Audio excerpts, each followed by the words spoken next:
जादूगर ब्रिजबाला और वक्त का दर्पण। भाग 2। धवलपुर गांव में जादूगर ब्रिजबाला के जाने के बाद भी उसकी यादें हर घर, हर आंगन में जिंदा थीं। बच्चे अब न सिर्फ अच्छे व्यवहार करते थे, बल्कि गांव में ब्रिजबाला ज्ञान मंदिर नामक एक छोटा पुस्तकालय भी बन गया था, जहां नैतिक कहानियां सुनाई जाती थीं। लेकिन शांति ज्यादा दिन टिक नहीं पाई। अध्याय 1। रहस्यमयी आईना। एक दिन गांव के बाहर जंगल की ओर खेलते हुए बच्चों को एक टूटी फूटी गुफा दिखी। अंदर जाकर उन्होंने देखा एक पुराना धूल भरा आईना जिसकी सतह चमक रही थी।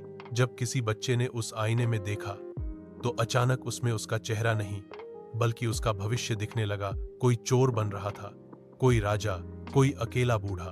बच्चे डर गए और तुरंत ये बात गांव में फैली।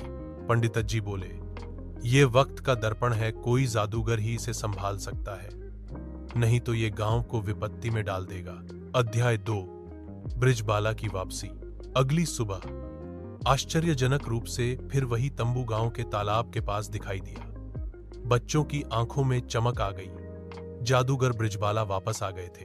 ब्रिजबाला ने बच्चों से आईने की बात सुनी और गंभीरता से बोला, वक्त का दर्पण कोई साधारण आईना नहीं है।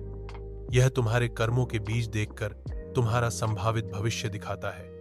लेकिन याद रखो, भविष्य लिखा नहीं गया, बदला जा सकता है। अध्याय 3। परीक्षा की घड़ी। ब्रिजबाला ने गांव के बच्चों और बड़ों के सामने एक चुनौती रखी। तुम सबको अपनी गलतियों को स्वीकार कर एक नेक काम करना होगा, तभी वक्त का दर्पण शांत होगा, नहीं तो यह गांव को भ्रम और डर में डाल देगा। गांव के बच्चों ने अपने माता पिता से झूठ बोलने की बात कबूली। किसी ने चोरी की मिठाई लौटाई, किसी ने अकेले बुजुर्गों के पास जाना शुरू किया। लेकिन एक लड़का, रमेश, जो गांव के पटवारी का बेटा था, हंसता रहा। ये सब ढोंग है, मुझे कुछ फर्क नहीं पड़ता। ब्रिजबाला ने उसे आईने के सामने खड़ा किया। उसमें रमेश को अकेला और असफल दिखाया गया। रमेश डर गया। उसने ब्रिजबाला से पूछा, क्या मैं बदल सकता हूं?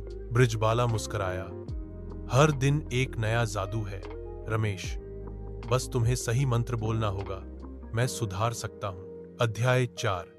गांव का नवजन्म। अगले कुछ दिनों में गांव का माहौल बदल गया।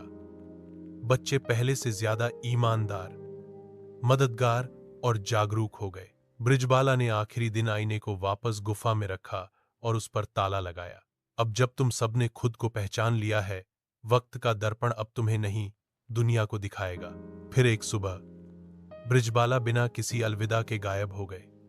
लेकिन इस बार वो चुपचाप एक पंक्ति छोड़ गए थे, जो खुद को देख ले वही सच्चा जादूगर होता है। सीख, मॉरल, भविष्य को जानने से ज्यादा जरूरी है खुद को बदलने की हिम्मत रखना।